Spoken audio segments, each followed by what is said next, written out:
Bonjour à tous. Je vais vous présenter rapidement Silaos et puis donner quelques informations concernant la fabrication additive pour les personnes qui hésitent encore à se lancer. Silaos, on est revendeur d'imprimantes 3D et de solutions de post-traitement.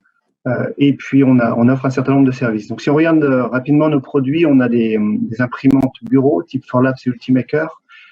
Les cas d'application, ça va du prototypage à l'outillage qu'on abordera rapidement tout à l'heure, ainsi que des petites pièces série. Formlabs, c'est une solution résine. Ultimaker, c'est du dépôt de fil, FDM. Linkster, c'est une solution dépôt de fil, mais également silicone, à pression liquide de silicone. HP, c'est une solution poudre qui a un catalogue qui va de la solution pour du prototypage, donc petite série, à de la grande série. Le positionnement est de concurrencer l'injection quand les cadences sont cohérentes. Et puis post-process a différentes solutions de traitement, que ce soit pour des solutions de stéréolithographie, pour enlever les supports également de FDM Stratasys, comme pour polir les pièces. Donc une gamme assez ample pour tout ce qui est post-traitement additif. Accompagner le client est pour nous important. Comme vous le voyez, on a de grands groupes qui nous font confiance depuis des années.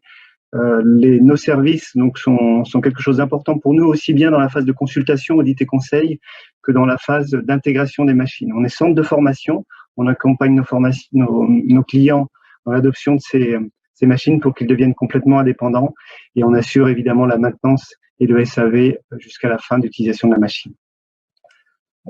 Les informations concernant la fabrication additive. La fabrication additive, c'est plus de 20 technologies, plus de 50 marques et 1000 matières. Donc, c'est effectivement assez difficile de s'y retrouver pour un néophyte. Aujourd'hui, il y a quand même des tendances que donne le marché. Clairement, il y a des technologies plus utilisées. On pouvait, je pense, l'observer avec le FDM. Sur le diapo, le deuxième, c'est tout ce qui est impression poudre avec le SLS ou le MJF d'HP.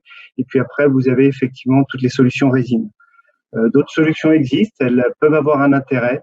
Voilà, en fonction de vos besoins, nous vous conseillerons une solution que l'on a éventuellement sur catalogue, ou on vous orientera vers une autre solution.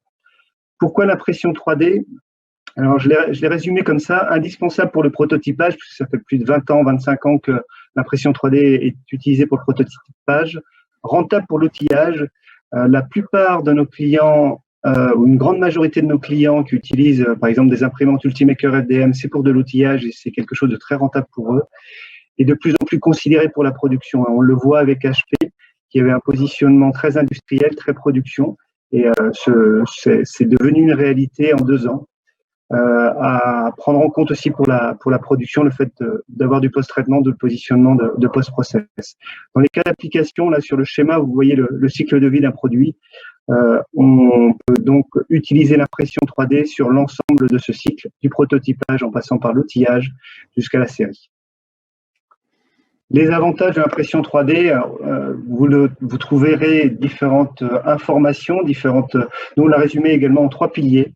Flexibilité, économie, innovation. Le gain planning, c'est le fait d'avoir un 3D et de pouvoir l'imprimer très rapidement. La majorité des technologies permettent, après avoir dessiné la pièce, d'avoir la pièce le lendemain ou le surlendemain. C'est pas tout à fait vrai, peut-être pour des technologies plus complexes, mais pour les technologies et les imprimantes standards, c'est une réalité.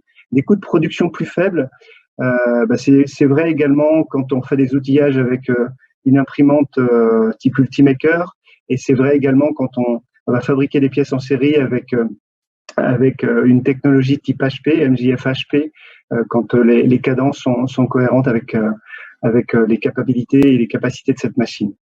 Et puis l'autre chose importante à retenir sur la fabrication additive, c'est que la majorité des technologies permettent de faire des formes complexes, donc de simplifier le design ou de le compléter, en tout cas d'apporter une valeur ajoutée au client différemment.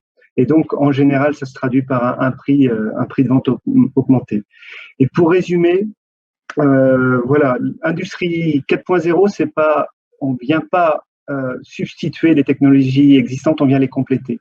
On vient compléter, par exemple, avec une Ultimaker ou une Formlabs, une machine-outil. On vient compléter l'injection par des solutions de fabrication série type HP. Donc voilà, si vous avez des questions, n'hésitez pas à venir vers nous consulter sur notre site web. L'équipe qui est de formation industrielle se fera un plaisir de répondre à vos questions. C'est bien noté, c'est bien noté. Juste une petite question, par contre, coupez votre... les clients, enfin, est-ce qu'il y a beaucoup de gens qui viennent vous chercher pour faire de la fabrication, de la production en fabrication additive, pardon? Alors nous, on a des machines dans nos showrooms. Par contre, on ne fabrique pas, sauf pour une phase de découverte. D'accord. Donc, c'est-à-dire que les clients souvent peuvent avoir des interrogations sur les capacités, sur les matériaux, et doivent vérifier l'adéquation entre leurs besoins et ce que peut proposer la machine. Donc, on assure par contre la phase de test.